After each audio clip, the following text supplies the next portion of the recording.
Hello, and welcome to another episode of Boundless Body Radio. I'm your guest, Wesley Ruff, and today we have another amazing host to introduce to you now. Wait, what? Did you say that right? Dad, what are you doing here? What am I doing here? What's going on? We have an interesting little format today. You reached out to me several weeks ago and said that you wanted to guest host this show and interview me. I wouldn't say I'm nervous, but I'm very curious on why you'd want to do that. Well, I thought there was money involved. Apparently, I was mistaken on that. No, I just thought it would be kind of fun. Everybody knows you as the host, but I was interested in your journey and how you got to where you are. And I know a little bit about it, but I don't know everything. And I wanted to find out. And I thought this would be a good format to kind of learn that. And I thought maybe the listeners, viewers would be interested in hearing it as well. Nice. Well, that's great. I don't know if they're going to be interested or not. I'll speak with the board of directors at Boundless Body to see if we can cut you that check or not. That'd be awesome. I wouldn't hold your breath. But I do have a proper introduction for you. Okay. So let's get you introduced now. Wesley Ruff is my dad and a former guest of our show when we hosted him on episode 66 of Boundless Body Radio. Wesley Ruff has been employed at ABC4 since October of 1985. Wow. And has been going strong ever since. He started as a weekend sports reporter and weekday sports anchor, and in 2002 took over as a sports director. Wesley was born and raised in Springville, Utah, where he graduated with honors from Springville High School, played basketball, golf, and ran track for the Red Devils. He started his career at KFYR-TV in Bismarck, North Dakota, where he worked from 1982 to 1985 as a weekend sports anchor, weekend sports reporter, weekday sports reporter, and a sports photographer, and had his first child, me, on January 13th, 1984. Wesley has earned numerous awards for his reporting and anchoring. He's been named a Utah Sportscaster of the Year, as voted by his peers 5 times. Really, 5 times? 5, yeah. That's impressive. Wow. Thanks. And was named the Bill Howard Golf Citizen of the Year by the Utah Section PGA 3 times. After his third win, the organization renamed the award the Wesley Ruff Golf Citizen of the Year, which was a huge honor. Over the years, he's also won several awards from the Society of Professional Journalists. In 2016, he was inducted into the Nebo School District Hall of Fame, Sports Hall of Fame. Wesley is a frequent speaker and master of ceremonies for various charities and golf events. He enjoys golfing, biking, golf, water skiing, golf, crossword puzzles, and of course golf and golfing, and also golf. He enjoys spending time with his family, including traveling to see new places with his wife, Sue, and he adores being a grandpa. There you go. That sounds like me. Welcome back. Welcome back to the show. Thank you. Happy to be here. Yeah, this is 5 times. But cool. as I tell people, my mom and dad are the only ones that vote, and dad didn't vote. So that makes sense. So that's what I won. That makes sense. I'm assuming Craig Bowlerjack won it several times. Yeah, Bowler's won a few times. Based on that. Yeah. Nice. Yeah. That's cool. The Hobie Baker thing, I'm sorry, was it Hobie Baker? Bill Howard? Bill Howard, yeah. That thing's pretty cool. I recollected that was like the highest honor. Yeah, Bill Howard was a sportscaster for Channel 2 back in the day when I was a kid, and he was the voice of the Utah Stars in the ABA basketball. And I used to lay in bed at night listening to him do the broadcast of the Stars game on my radio under my pillow, and my parents would yell at me to turn it off. And then when I came back, and when I left Bismarck and got the job here, he was anchoring at Channel 2. So I was doing weekends against Bill. Great guy, and I fought against this. I didn't want that. I didn't want them to name that, change the name of it, because Billy was such a good guy, and yeah, it's embarrassing. I think it's pretty cool. Oh, thank you. That's really cool. I'm flattered and honored, but it should be Bill Howard Award. Yeah, that's nice. And then you're coming up on 40 years at the same station. How does that feel? That's crazy. I just where did the time go? First of all, so I've been in the business 43 years, but yeah, almost 40. Starting in October, I'll start my 40th year at Channel 4, and it's just unheard of. I mean, the guys that I started with here, or when I was a kid watching Paul James and Bill Marcroft and Bill Howard, those guys, not even close to 40 years, and they were there forever, like 27, 30 years, whatever. And I passed them, and I'm the longest tenured news guy in the market right now. Wow. And certainly, and by far the longest tenured sports guy in history, I think, of Utah. So.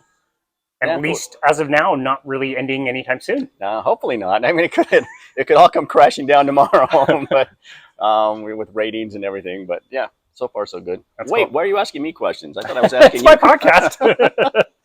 Not today. Not today. Not today. Well, go ahead then. Okay. So here's the thing. You, I don't even know where to start with this. But when did you decide that this was going to be your career, and not necessarily where you are now, but as a personal trainer before? Because you worked as a personal trainer at a couple of gyms, national gyms. When did you decide that was going to be your thing? That's a great question. So if you recall, I worked at a gym when I was in high school, similar to your job in Bismarck. Like they kind of left me alone there. And so I would, check people in the front desk. I'd also sell memberships and make protein shakes and clean everything. I used to chill out at the sauna after hours. And so I had worked in a gym. I kind of got interested in fitness. I don't know if you kind of remember this, but I remember specifically like an incident where I got in a fight in middle school. At which it was a terrible fight. The kid punched me in the face and I didn't do anything. So not much of a fight. But I remember mom buying husky clothes for me once. And I remember not knowing exactly what that was and what that meant, but just that it wasn't great. So I started lifting weights in middle school and wanted to kind of get stronger. I was interested in sports as well at that time. Not only hockey, but I got into football and was trying to play football and whatever, which was a huge mistake for hockey. But anyway, worked at that gym in high school, doing all kinds of different stuff. At the time, Lance Armstrong was also, winning Tours de France. And I got into cycling, got into heart rate monitor training. And so, fast forward a few years from there, when the club opened up that you mentioned, the big company opened their only location here in Utah. My ex-wife and I joined when they basically first opened. And I started watching the personal trainers and watching the staff do what they were doing, and I thought it was interesting. And they were also using heart rate monitors with their clients, which I knew a lot about heart rate monitors. It was both of you. I'm not sure if it was more you or mom that gave me that TV VCR combo for college, and I returned it to buy a heart rate monitor. I did not know that. Maybe I kept it a secret from you. I think mom found out and she was pissed. I remember it not being taken very well. Man. But yeah, it was like doing my bike rides and recording heart rate and tracking that kind of thing. And so when they brought me, when I decided just as like a stopgap, I was studying architecture kind of at the time in college, working at this gym as a stopgap. I thought, hey, this would be fun to, work as a trainer, at least temporarily while I'm, continuing to go through school, whatever. I was just working at the bike shop at the time. And so I went into the manager's office. He described me as bright-eyed and bushy-tailed. I went in and asked him like what certification I needed to get. And he told me. I went and got it and started there in March of 2007. And so I never really intended that was going to be like my career. Kind of like you, like there's not a lot of personal trainers that do this as a career for a really long time. It's a, very kind of sales oriented and commission based job. And so good personal trainers often get recruited as like selling medical devices and that kind of thing. It was basically, they brought me on as a personal trainer. I learned about training, had some experience there, but right off the bat, when they brought me in, I knew more about heart rate monitors than anybody on their staff. And so immediately I kind of found my niche and was able to educate the rest of the staff and that kind of thing. And that eventually led to me just continuing to do that. So, yeah. I hope listeners discovered this as you were talking. Whenever you do something, and I noticed this since you were a little kid, whenever you did something, you would jump in full on. I mean, you were just, whatever it was, you were all about it, and it was like all encompassing, and you had to do everything in your power to learn everything about it and do everything. I mean, when you got into hockey, you bought that little sliding thing to just practice going sideways in your socks in the basement. And I don't know how many dents you put into our garage door, firing shots at the net, missing and hitting. Missing? Were you aiming at the door? So just everything you did full. And when you got into biking, it was just like all encompassing. Yeah. I don't know if I should tell the story. This was me being stupid, but when we went to Hawaii on a trip and you wanted to take your bike and go biking, and I'm like, dude, this is a trip for the family. Just, we need to be, and you go, no, I want a bike. I'm like, oh my goodness.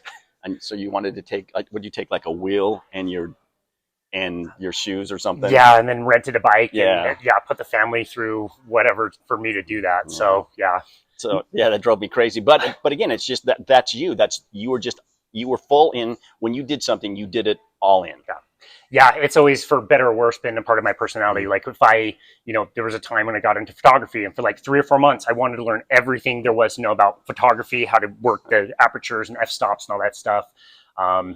Same with hockey, same with anything I've ever gotten into. I've gotten way, way, way deep in, for sure. That's crazy. Funny that you noticed that from a young age. And I even think things like ice hockey, like part of what I liked about ice hockey is like wearing the equipment and the kit, and like the same with cycling. It's like this proper thing, and you get into that space and that zone. Well, for whatever reason. When you played Little League Baseball, you wanted to be a catcher because they had the most equipment. Most stuff. Yeah, you just wanted to wear everything you that could. makes sense.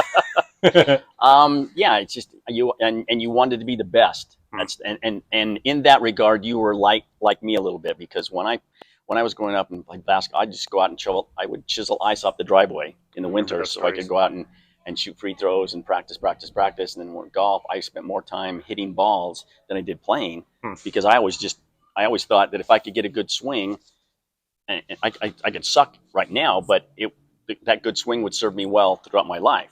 And so I just practiced, and my friends would just want to play, and I'd hit balls. I'd just go to the range and hit balls all day long. And it was self-motivated. It wasn't for anybody making you. No. Yeah.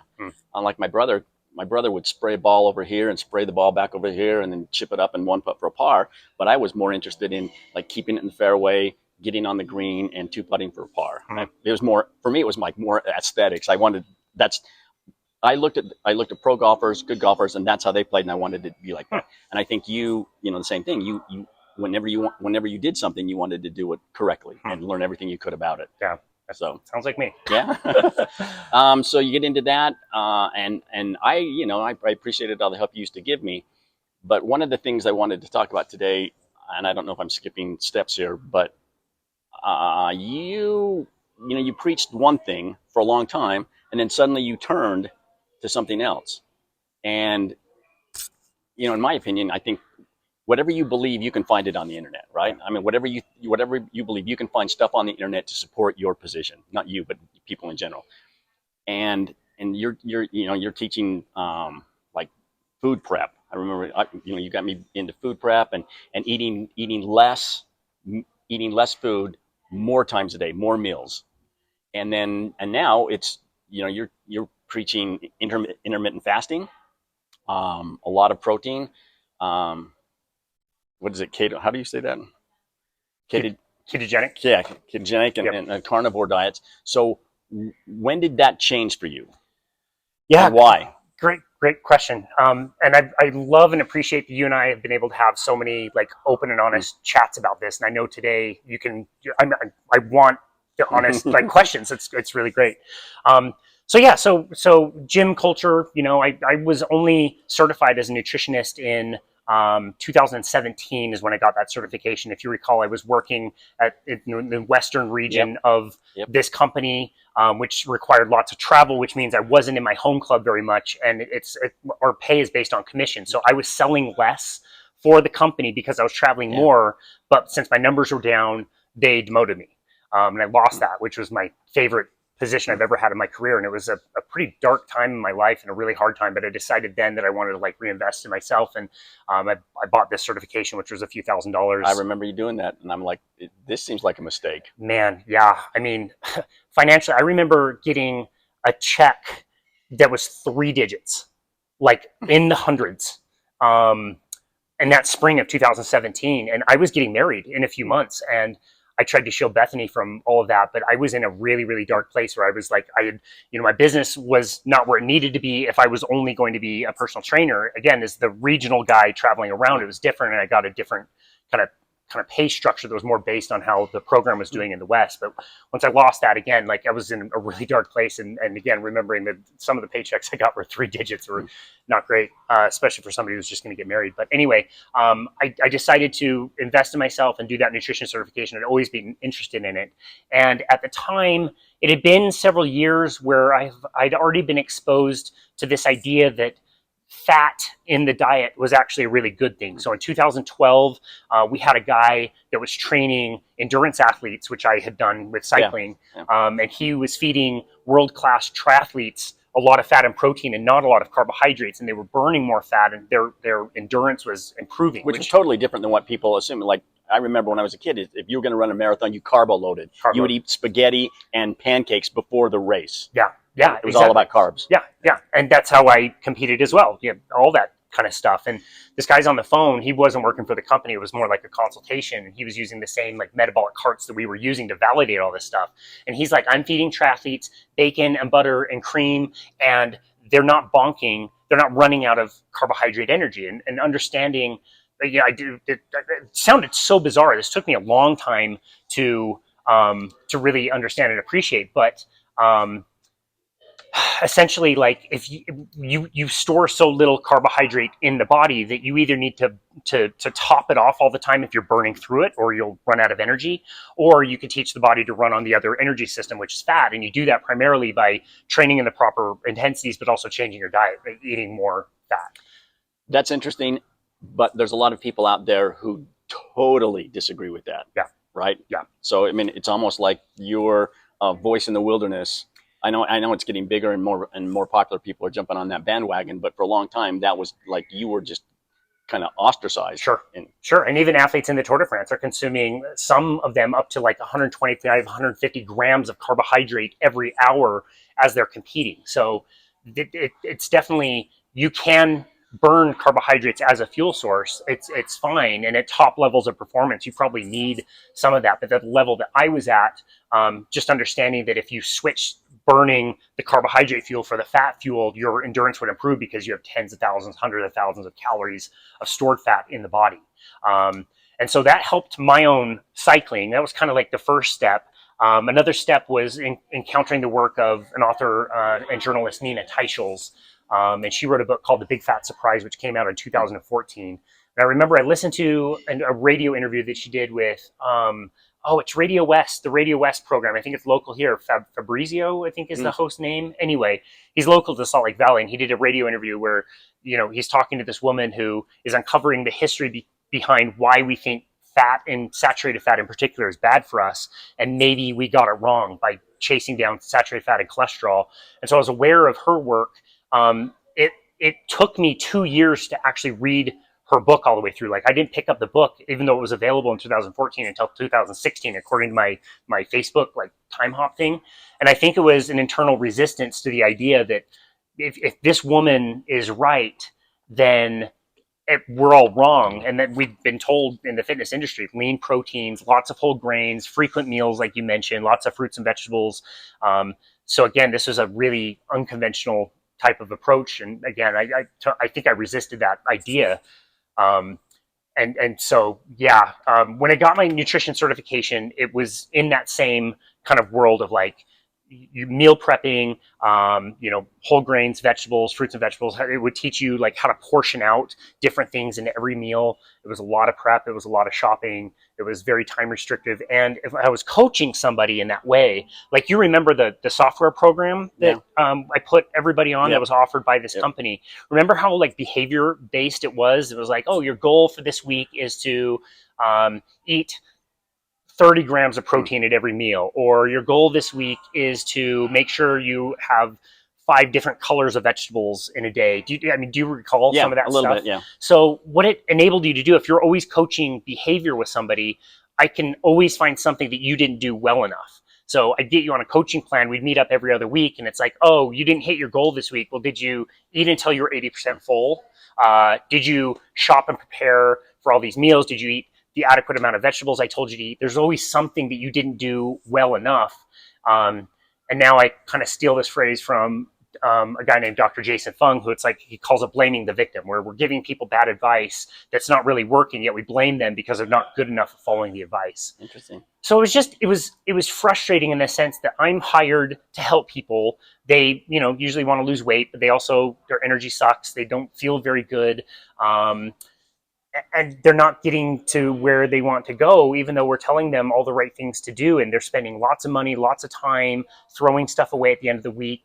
They're not able to overcome things like cravings, which are ramping up. People just want a donut by the end of the week. And then it's like, whoops, there goes the diet. Diet starts Monday again.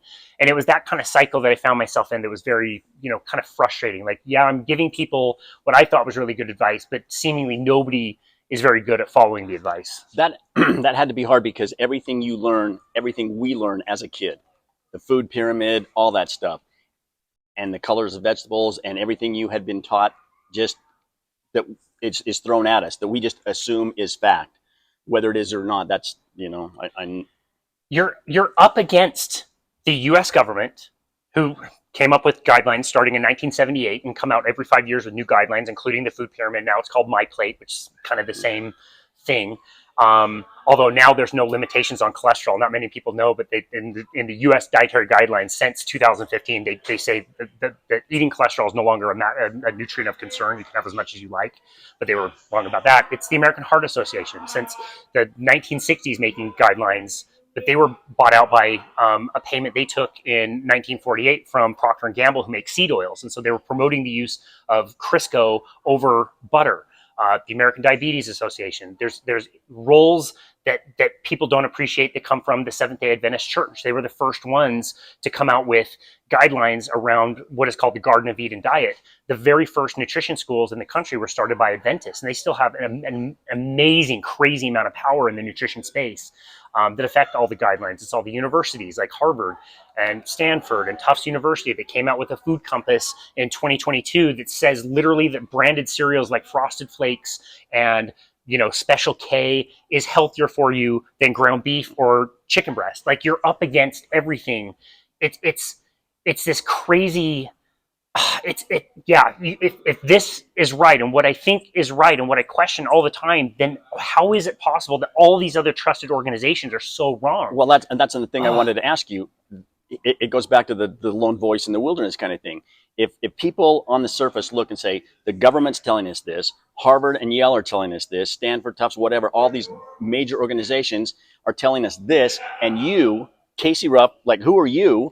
And you're saying, no, they're all wrong. Yeah. And I would think people look at that and go like, yeah, no, I think I'm probably going to go with the government and the people who, we assume are doing this for our benefit, not necessarily for money. And they should, rightfully so. People should question this. Like, I remember one of my podcast guests said this to me, and I don't think it could have been said better. Like, if you're listening to what I'm saying and you don't think it's weird, then I think you're weird. Like, it's very strange. And at every level, you're like this pariah against all these other big organizations that have a lot of money, and you're saying the exact opposite thing of what they're saying. It sucks. I question it all the time.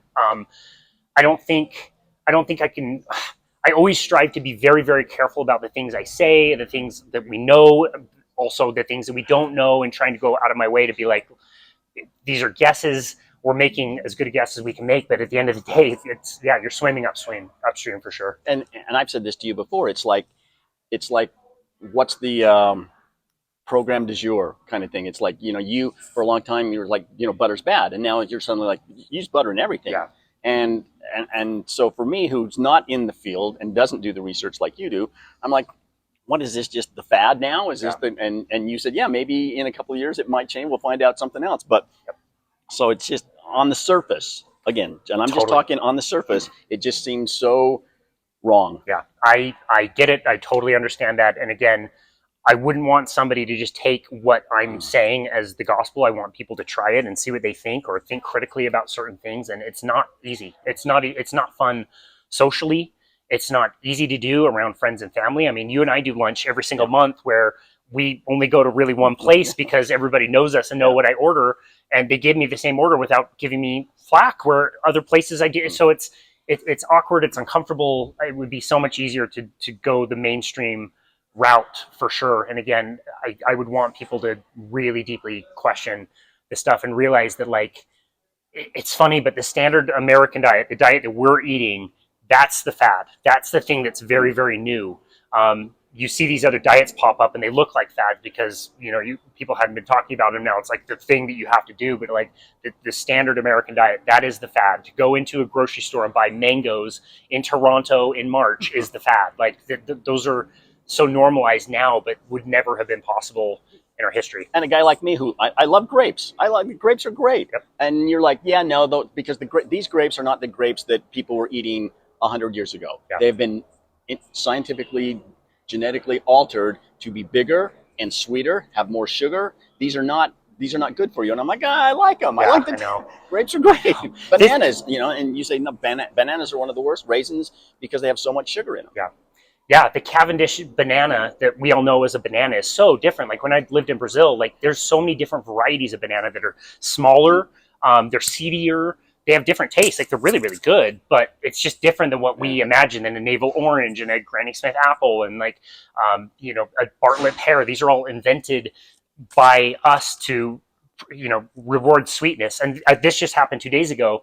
Bethany knew I was going over to one of my clients' house who grows plums. And so I asked the lady, like, oh, by the way, like walking out of here, like Bethany wants some plums. Can I grab some from you? She's like, oh yeah, just grab as many as you like. And I looked outside. I'm like, what do you mean grab as many? Where's the plum tree? She's like, it's right there. I look at her because these things are tiny. Like they're the size of small cherries. I'm like, those are not plums. She's like, yeah, those are plums. Like, you're kidding me. And so I picked like 10 of these tiny little plums. All of them filled the palm of my hand. We're not bigger than that. And kept on the countertop at our house, which is really quite cool. It's in the 60s. After one day, they're all shriveled down and kind of wrinkled and they can go bad that quick. You don't think of plum as being cherry size. It's just, it's different now. And those are arguably perfectly healthy foods for a lot of people. It's fruit, Yeah, fruit was supposed to be good. I want to reach back on something you said about how when you said it was a dark period and you decided to get certified in these things. I remember being worried about you as a dad, and you never quit being a dad, right? Yeah. You're married, you're on your own, and you're doing your own thing. And I hope I said this to you. I know I said it to Jen once, that you can't go wrong investing in yourself. And when you said you were going to spend money and do that, I hope that I said that to you. And I think, and I don't know if you remember that, but just like if you invest in yourself, it's going to pay off in the long run. It's uncomfortable. I seem to recall you did tell me that, and I really appreciate it. And I've tried, as I look back over the years, like in those dark times, I tried to look at myself and go like, okay, like I'm not making the money I need to. I'm not, experiencing abundance. What can I do? And hopefully I've tried over the years to try to invest in myself and learn a new skill or something to kind of expand myself in that way. And during those times, which again is uncomfortable, but. And to that point, I have been so impressed with, this is just not a fad for you. Like you do deep dive research.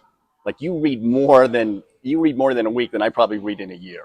And you're just all about that. And I want people to know that it's, you do research. You're not just going into this thing willy nilly. Oh, I think I'll just take this route. You do research and what's what on both sides of the table. Like, you know what they're thinking. You know why they do this. You've done the research. You know why you think this because you've done the research. And that to me is impressive. Well, thank you. I think it's just more the topic is endlessly fascinating. Like when I really started deep diving into this idea, do you remember the weight loss contest we used to do? Okay, so the 60-day challenge is what they called it. It was initially the 90-day challenge because it went for 3 months and they did it twice a year. The company made so much money that they moved it to be a 2-month contest that they can then run quarterly. And so every 3 months, you have to get a new cohort of people, take them through this program. We were not given extra money to do it. It's just like we discount our services. You have to find, it was like a minimum of like 15 people every time you do a contest. And if you did one, you realize like, I didn't succeed. It didn't work. I already got the packet of information and all this stuff that you would not be more likely to sign up for the same thing in the future. So you're always finding new people, and we hated it. It was the worst because everybody would fail. It was 15% of people would actually finish the contest and stand on the scale regardless of whether they were successful or not. It was 15% of people that signed up that would in 60 days. So it's not even that long, 2 months.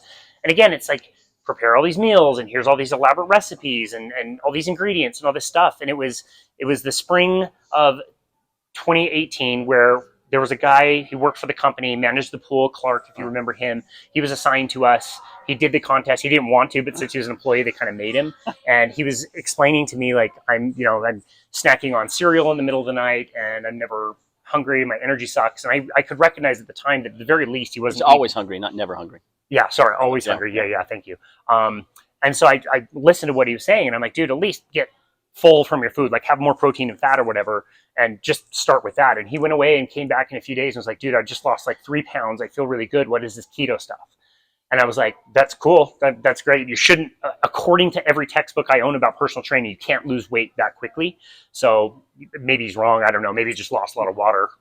There's no way you can lose that much weight in that short of time. But he asked me about something that I didn't know anything about. And that was the moment where like, I don't listen to music in my car anymore. You know what I mean? Like I wanted to learn more about whatever this thing was to see, what is this? Is this viable? Do people do this? What's the explanation for this guy doing really well? And he ended up winning the contest. He lost like 25 pounds, I want to say, in the 60 days, which again, according to everything I'd ever learned in training, you can't do that. And so that was what sent me down the path of like, okay, what is this? Why is this? How does this work? And, you talked earlier about being the best. I never want to say that I'm the best at something, but I decided then that I would work towards being the best. And I was going to know this more than any of the trainers were going to know it. And I inside and out, and to be able to have a conversation with somebody, I wanted to be able to do that on every level. And so it's been since then that I've at least, again, I'm not the best, but I'm pushing in that direction. Always want to be curious and learning about it. I sat in on one of your classes that you taught the other trainers and watched you teach this stuff. And I think that's just about the time you were starting to move over to, higher protein stuff. And it was impressive because the other trainers like, wow, where did you get this information? And you were up there just saying, okay, this. The other thing I wanted to point out was about that same time, you told me I was at the gym working out and I had a little, I didn't want to lift. You remember? I kept telling you, I don't want to get bigger. I don't want to bulk up. I want to be in better shape. And so my thing there was I would ride the bike, the exercise bike, sometimes run a little bit, but it hurt my knee, and then just do some exercise and a little bit of swimming. Yep. And you told me, and I'll never forget this, you said so the gym was kind of divided into two areas. There was the aerobic, and then there was the weights. And you told me that you said, look at all these people on this side of the gym, the aerobic side. They're going to be here in a year, and they're going to look the same, if not heavier. The only way you're going to change is to go to that side of the gym and lift. And I'll always remember that. And I now in the winter, I don't do it so much in the summer, but now in the winter, I try to lift a little bit, more than I did. Again, I don't want to bulk up, but I understand that, just being on the treadmill, being on the exercise bike, it's not going to change anything. Yeah. And I think, I wish more people would look back at their own lives and analyze that. If it were true, the message that we get, it's that we need to eat less and we need to move more. And so the more calories you burn is only going to be and that makes total sense. That of everything I've ever heard, that just makes, on the surface, that makes sense. Yep. If you burn more than you're putting in, you're going to lose weight. Yep. For sure. And it works. I'll be the first one to say that works. The problem is the input changes the output. So whatever equation you're working with mathematically to say like, okay, I'm expending this many calories and consuming this many calories. First of all, it's really hard to even know what you're consuming because even the most accurate calorie tracker that you use the most accurately is going to have tons of variance in value. But also like your habits will then change the other end of the equation, which is what you burn. So you can do lots of cardio exercise, burn lots of calories, and you can eat less, but eventually your own metabolic rate slows down to match that kind of output. And so the formula that was working before is no longer working now. They studied this in Biggest Loser contestants where they showed that several years after doing the contest, these people regained so much of their weight, but also the Biggest Loser, the Biggest Loser contest. Yeah. They regained a bunch of the weight that they lost during the contest, and also that their metabolic rates were hundreds of calories less than when they started. And I measured one. There was a woman who got kicked out of the Biggest Loser immediately after. Her resting metabolic rate should have been about 2,000 calories, meaning for her just to sit around and do nothing, she should be burning about 2,000 calories. And that number was 1,000 after doing the Biggest Loser contest, which is exactly what you do. You calorie restrict, you work out a lot, you get yelled at. There's great stories from people that have been on the show. But so if we were a fixed machine, if the output couldn't change, then it would just consume this. You'll lose a pound in a week. Do that for as many weeks as you've got pounds to lose, and you'll just get there to that weight. But it's like you mentioned, like nobody, it doesn't work for anybody. But it makes sense. It makes logical sense. So, are you still in the mind of calories don't matter? No, because you were into that for a while. You're like, don't pay attention to calories. Just do your eat meat, eat butter. Don't worry about calories. I think you said calories don't exist, or something like that. Calories are a measurement of thermics, basically, where basically how much heat can you create from food energy when it's burned, essentially. I can't say at this point that calories don't matter. I think they do. There's people in my space that eat, unlimited amounts of proteins and fats.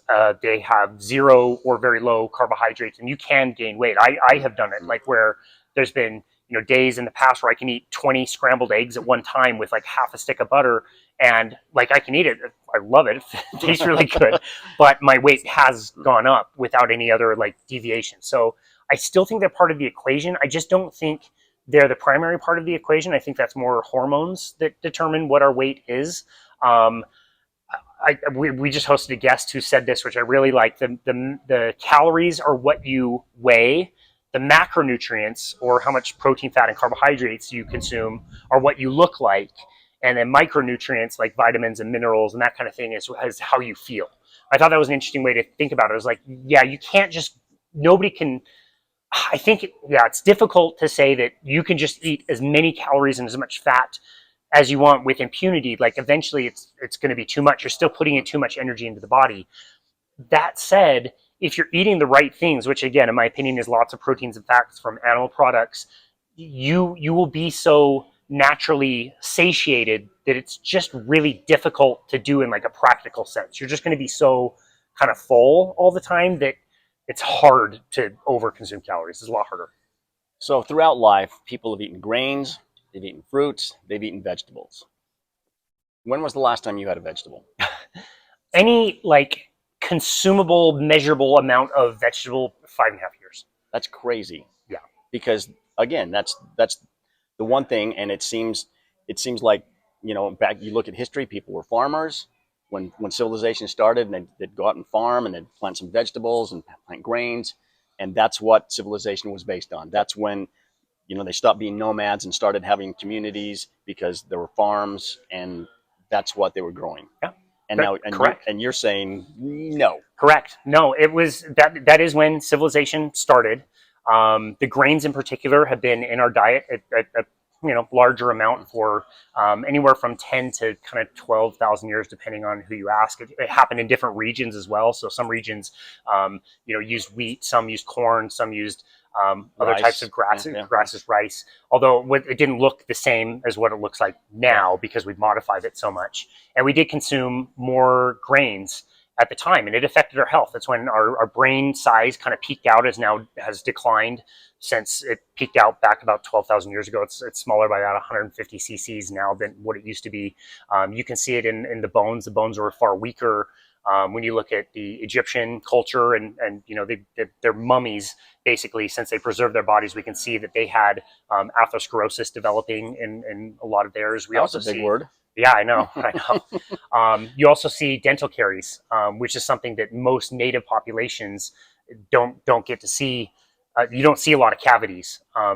There was a dentist in particular named Dr. Weston A. Price, which in the 1930s was this amazing confluence of him having a camera and taking pictures, and he wanted to travel around and see if there were populations that were eating Western diets versus populations that were, living nearby that were living on their native diets. And you see these amazing pictures of these people's jaws and their teeth structures, and like the people that were eating their normal, natural, native diets had beautiful, bright, big smiles, didn't need wisdom teeth removal, never had cavities, where the other people eating more of the Western foods had terrible, dental disease, which then, was associated with more heart disease and that kind of thing. So, the grains, we did start eating grains. It wasn't that long ago that we started, and you think 12,000 years, that's a long time, but evolutionarily speaking, that's only a very small percentage of our evolution to begin with, and it came with consequences. Again, bone structure,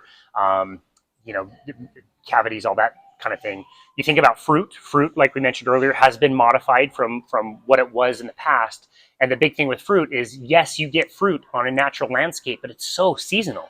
It's not all year that you can have fruit. I remember as a kid, we'd go to Santa Quinn, which is a great apple orchard place, and we'd buy this whole big case of apples, and we'd have apples. We'd keep them in the fridge, and we'd have apples for a month and a half, but eventually they go bad, or you eat all of them, and like they're very seasonal. We're not used to not only the quantities, the amounts, the size of our fruits it's so different now. It's so much more around sugar. But at the end of the day, like, we're sitting here in this beautiful park and you look around and I mean, how much different species of vegetation do you see? There's so many different grasses and trees and shrubs and all kinds of stuff. And you look at this amazing array of plant material and none of it's edible. Like, you can't eat any of this. There's not fruit just growing spontaneously. And if it was, it's probably not in season. Vegetables is a totally different story. Vegetables are a very, very new invention. We bred, it's like 10 or 11 different kinds of vegetables that you would recognize in a store now in the produce section that came from the mustard plant, which we bred in the last like 100 to 200 years. I mean, it was in the 1800s. They would tell people, like, not only was it not worth it calorically to eat vegetables, but you could get candida at the time and all these things. It just wasn't worth eating. And those parts of the plants, now we're talking about the seeds, the stems, the stalks. These are the parts of the plant that the plant wants to protect the most. It doesn't want you killing it. And plants have developed different defense mechanisms. We can run away or fight things. Plants can't do that, but they've been around for, billions of years, and they evolved as far as like chemical protection to like help protect them against predation. And it has nothing to do with humans. It's not us eating them, but also birds and insects and all kinds of stuff. We just have this really entitled kind of approach when it comes to plant foods. We just think we can cultivate and use plants to whatever our needs are without realizing they're also sentient. They have lives and they want to reproduce and spread and grow just as much as we do. And we need to treat that with respect. I don't tell everybody they need to eat the way that I eat, certainly, and avoid the whole thing altogether. But the idea that you can just have whatever fruits and vegetables and grains that you want, and it's not going to, cause issues, that's a really entitled kind of thought that we have as humans. We need to respect that. You see people that go to restaurants and they order a fruit plate and that's their, and they think they're on a diet. Yeah. And according to you, it's not. It's just a lot of sugar. It's tough. And whenever somebody says, well, I love vegetables, like, really, do you love vegetables? Like, are you eating a bag of broccoli or a bag of Brussels sprouts, or are you cooking the Brussels sprouts in bacon grease? Are you putting, butter with your broccoli? At the very least, vegetables are like this vehicle for what your body probably wants more, which is the fats and the salt and all the things that come along with it. Salad is not just a bunch of lettuce. It's all the other things that I think the body's really craving. So, yeah. I know it's different. I often feel like I've got a second head growing out of my neck when I tell somebody that at the very least, they're not as good for people as people think. And the evidence for that is, there's not a lot of evidence that says that those things are better for you or as healthy as people say. Let me ask you this question. What if you're wrong? What if you are wrong? I love it. If I'm wrong, then I'm doing a great disservice, right, to the people that I work with, sharing this message around.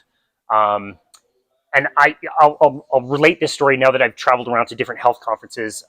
Dr. Sean Baker is kind of one of the more popular like carnivores in the space. He's a big jack guy. He's almost 60 years old. He still sets records for rowing competitions and deadlifts, and he just eats ribeyes. And he does presentations all over the world. And he'll go to the front at the beginning of his presentation and says, "Everybody who is a body, raise your hand."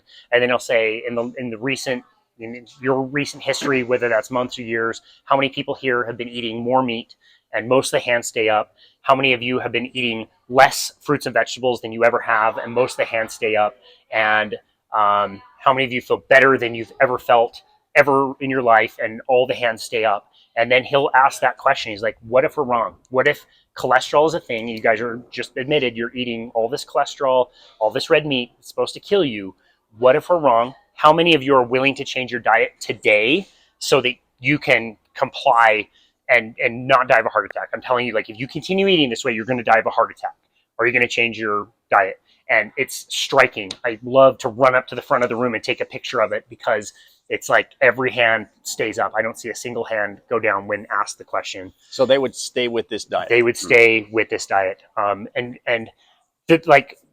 lot of people, when they think of diet, they think like weight loss. Like that's cool. We all want to lose weight. We all want to lose fat. And that's a big part of this. And that's part of why I want to help people is with those things. But like, I also am seeing the new research and the stories and case studies coming around nutritional ketogenic therapy, like as a medical therapy for people that have severe conditions. I've seen bipolar people treated with bipolar and with medications for years and being basically sedated, eating this way and not needing medications. And I've seen people reverse Alzheimer's. I've seen people that have horrible gut issues. So those are pretty out there claims. Yeah, totally. And again, the science on this is emerging. In nutrition science, to be perfectly frank and honest, is kind of a farce anyway to think we'll ever have good quote unquote science in the nutrition space. It's hard to do because like most quote unquote nutrition science takes a big group of people, you ask them based on a questionnaire what they eat, what they think they eat, and then you try to draw some conclusions from that, but you can't prove anything with that. And so you know, when you read a food study that says red meat causes cancer, it's like, well, yeah, these people that took one frequency questionnaire that they eat, you know, pepperoni pizza and burritos, they say they eat red meat and they make connections, but you don't know whether it's the meat or whatever. Anyway, you can't draw good conclusions. The only thing you can do that is a randomized controlled trial. And a randomized controlled trial is really difficult to do with nutrition because you have to get a big group of people, isolate them, feed them, and then study them over a large amount of time. And so it's really challenging to be able to do. But again, what we're seeing also is all of these case studies of people who are doing this and they're feeling amazing. And it gets to some point where you're making observations and they're really hard to ignore. And more people saying they're doing this, they feel amazing, they're reversing chronic diseases that they've dealt with for a long time. We'll never have the best study to say like, oh, this is great. And I can never say like this is right and everybody else is wrong because we'll probably never know that. But in the meantime, it's like when I have personal friends who were bipolar, Robin, I talk about her all the time on my show. She's a great friend of mine. We text, I see her in person, and she does not have bipolar. Like she was bipolar for most of her life, and asking her husband, who's also lost 100 pounds by doing this, like, dude, it's one thing for you. You've lost the weight. That's great. You feel better. That's great. I'm now talking about your wife who now has sky high cholesterol eating this way, but she also doesn't have bipolar. What do you do? What do you do as the husband and the person you love the most now has to live every single day with again, a cholesterol level that most people would say you're going to die yesterday of a heart attack, but you're not medicated now and you're spending quality time with your kids and with your husband and asking him that question saying like, it's up to her. She can do whatever she wants, but I would not trade one single day of what I get to experience with my wife now versus what I had to experience before. And if she dies of a heart attack tomorrow, I will more appreciate the day that we have today by eating this way. And so it's like hard to ignore. Yeah, and that's my friend. Like that's somebody that I know. That's not just like a number on a study. That's Robin, you know? So yeah, it can be a really powerful intervention for a lot of people. I would think critics would say, well, that's just one person. Yep. It is. It's a case study. Yeah. And you know, another guy at one of these conferences got up and in front of the audience and said, like, what is the very best study that you can do on somebody? And you hear everybody mumble what I was mumbling, like, oh, it's a randomized controlled trial. Like, it's the only way, double-blinded, you know, random controlled trial. He's, no, it's an N of 1. And it's like N of 1, that's only one person's experience. He's like, yeah, it's an N of 1 when it's your experience. At the end of the day, you're the only one who can choose what you want to be eating and how that affects you and how that feels. Like, no study is going to be able to tell you that. You can try to eat any certain way based on data in a study, but at the end of the day, it's only you that really matters, and you decide what you're willing to live with and accept or what you're not going to live with. But again, the N of 1, when it's you, it matters. And I also remember you saying a lot that change only happens when, how did you put it? Pain increases. Yes. Yeah. This is from Eric. This is from Bethany's stepdad, Bethany's mom's husband, who said, when pain increases, hearing improves. Yeah, that's right. Yeah. And so it's like, is your life crappy enough? Does it suck bad enough that you would want to ignore conventional advice, follow something completely different, and accept all the risk that comes along with that? And there are people who it's worth it. For me, you know, when I started carnivore, that was in April of 2019. The biggest, like, it was easy. It was really convenient for me. I was already eating a lot of meat and already had my carbohydrates really low, so it was easy for me. digestion was not great for a little while, but like eventually like I wasn't going to the bathroom as much. And like I used to keep books around the house and magazines on the toilets. And now I don't have time for any of that because you just like go so quickly and infrequently that you're using all of the nutrients you're taking in. But what I noticed was it was about 2 weeks in that like I had a woman that I was just going to start with. She scheduled out all these training sessions. Again, personal training where I make 100% commission. So I made good money on this. And she was just like, nope, don't want any of it. Want a refund.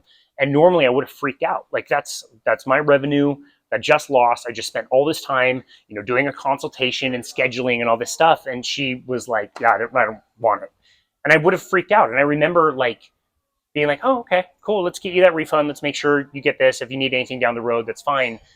And everything was like calm and it was just peaceful. And like, it was just cool to like look at trees and be like, wow, like dancing in the wind and like birds. And I realized I had been dealing with some level of anxiety of like worrying about stuff.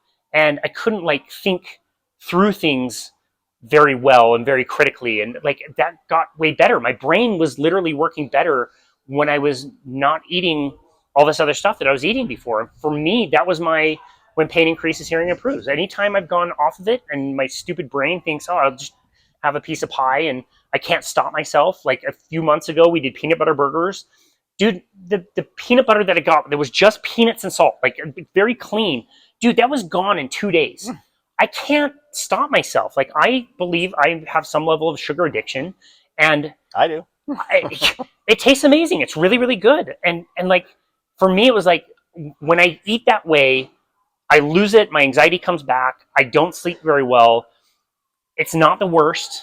It's not terrible, but it's not the best. And it's not what I would choose. I want to be on point for my clients. I want to remember stuff. I want to be able to learn about stuff and produce the podcast, which we do 3 days a week. We're almost 700 episodes into this. Wow. And like, it's a lot. And I want to be there for it. So yeah, when pain increases, hearing improves. If it sucks, you'll be willing to sacrifice some things. If it doesn't, that's fine. Like you shouldn't, Well, some of us have to go to work. Is there anything you want to say to wrap this thing up? Some topic we haven't touched on? No, not necessarily. I love your questions. You definitely taught me how to be a good interviewer. It was not like I ever sat down and you told me like, this is what you need to do to interview really well, but I learned how to communicate through you. And I always really appreciate that. I don't know if I told you, but I like growing up, like being exposed to celebrities and going to events that you were at and understanding how to like communicate with people. I've never been intimidated by, meeting some of the people that are like superstars and you've met a lot. That's the crazy part. You're interviewing people all over the world on this podcast. Yeah. And they're like the world renowned people, like people know these people. And now I go to these conferences, Dad, and like people are like, oh my gosh, Casey. You're like, what? You're like, I love your show. I've been watching for so long. It's like, really? Like, stupid little thing. I'm sitting in the second bedroom, like on the carpet. And so, yeah, it's been really fun. And again, you help me understand how to communicate and talk to people. And I always strive to try to do something unique and different and ask questions in a way that my guests haven't had done before. So I really appreciate that about you. I don't really have anything to conclude, I guess. I would just say that, like, I would just want people to think about what they have been told and think from like a business aspect, like who is making money if I follow this advice? It sure seems like when the medical industry is the number one thing that we spend money on in this country, it's like 21% or something of everything that we invest in. The nicest, newest, most amazing building in any city is the add-on to the hospital or a cancer center or a dialysis center. Why does the American Heart Association say that vegetable oils, which are 100 years, we didn't eat any of them until like 100 years ago. Why is that the best thing to eat, where the fat that comes from an animal is the worst thing to eat? How did that change it? Who makes the money? And when you really dive in and like, 95% of the committee who writes our guidelines had at least one and sometimes multiple conflicts of interest with pharmaceutical companies and food companies. Why do they say to eat a certain way? And it's the same as the American Heart Association. It's the same as a religion who, has a cereal company that doesn't pay tax in Australia. It's the biggest cereal company, and it's just I would want people to question how they're feeling, who makes the money, and that is a good question. Like, who benefits from this? And if people can step back and just say, who has been? Do they really have my best interest at heart? Are they doing this for an altruistic reason, or are they in it for the money? Yeah. And 99 times out of 10. It's about the money, right? It would be illegal for them not to. They have a fiduciary. Yeah. Did I say that right? I think so. Yeah. They have to make money. They have a board of directors, and it's their duty. It's Coca-Cola's duty to sell Coca-Cola. It's their job, medical and pharmaceutical companies, to sell pills. Like, that's what they're supposed to do. And so they benefit from us being sick, and they know how to get us sick very young and keep us alive. And you can have type 2 diabetes at age 20. Kids can have fatty liver disease. You can joke around about, it's funny that, I'm aging and now I forget stuff and it's brain fog. And it's like, yeah, that's the beginning of dementia setting in. Like, that happens younger and younger. And we know how to keep those people alive for a really, really long time. So yeah, it sucks, but that's dancing on some dangerous thin ice there, isn't it? To say that they're getting people sick only to keep them. I know you didn't say that, yeah, but that was kind of alluded there. Kind of, yeah. I mean, again, we have to be very careful about what we say and the way we say it. But again, I would just want somebody. There's so little like common sense too. You know what I mean? Like, where's the study that shows that this is the very best thing? Well, we're doing the opposite, and like 88%, according to most recent studies, of Americans are metabolically unhealthy. But like, this is the fad. It's not that eating whole foods and real foods that we're adapted to and evolved with is the fad. Like, the fad is what we're doing. The United States and other countries, we are plant-based. We eat plant-based diets. We had for a very, very long time. Like, we already do. And it doesn't seem like it's working. What was the picture you sent me from the store? You went to either a natural food store or I don't want to say Whole Food, not saying that particular store, but a store like that you took a picture of the aisle and said, this is in this, supposedly organic section, and nothing in like all the oils, and we're all like, yeah. Thanks for losing Whole Foods as a sponsor. By the way, they're not going to sponsor the show anymore. That's not what I was implying. But walk by any grocery store. I stole this from a guy named Dave Champion. He's a PhD who writes about some of this stuff, and he says, walk by any store, go to the oil section, and just marvel at shelf after shelf after shelf, all these shelves of this golden, amazing, clean-looking oil, and marvel that all of this vegetable oil, not one single drop came from a vegetable. That's crazy. It's bananas. Yeah. Well, awesome. This is fun. Thanks for putting up with my questions. Yeah, thank you for the questions. I knew you'd have really good, honest ones, and I wanted you to kind of press me a little bit on some of this stuff. Well, so yeah, I mean, some of it I wanted to. I asked questions for the listeners, but a lot of it was for me, because I know you, I know what you do, but I didn't really know how you got into that space and and your arc of your journey. It's kind of fun. Like, that's one of my favorite parts about podcasting is, like, you push record on something and like you do learn stuff, and you're surprised by things. And knowing obviously how well you know me, and we spend a lot of time together, like, always something to learn. And I love listening to the episode that you and I did on the show way back when. That was super fun. So there's something kind of cool about pushing record on some of these conversations. So awesome. I really appreciate it. How do you end it? Well, I always end it by saying, where would you like people to go to find you and connect with you and your work? Where would you like people to go? Do you want people to reach out to you? And no one watches TV anymore. That's the sad part. I hope they would tune in, but you got a lot of people nationally, so no, they can't get Channel 4 where they live. So. Well, your app, it's a local app. I would say there's not a lot of like relevant like national stuff, but the ABC4 app is the very last news app that I have on my phone. Nice. So I used to have others, and now that's the one that I still held out with. You guys do a good job. Thank you. Yeah, we try to be local. We can't compete nationally, so it's local. Is there any way you want somebody to like reach out to you? Is Twitter the best way, or email, or anything like that, or just tell people to tune in? I can't imagine why anyone would want to, but yeah, they can find me if they need to. Okay, perfect. Google Wesley Ruff, and you'll come across that. Thank you for being an awesome guest host of the show. My job Thanks for might having be in jeopardy now if you have done such a better job than I would do. But yeah, I really appreciate this and you having this idea to do this. So thank you so very much for having this conversation. This is fantastic. Thanks, son. Thank you. Love you. I love you too. And this has been another episode of Boundless Body Radio.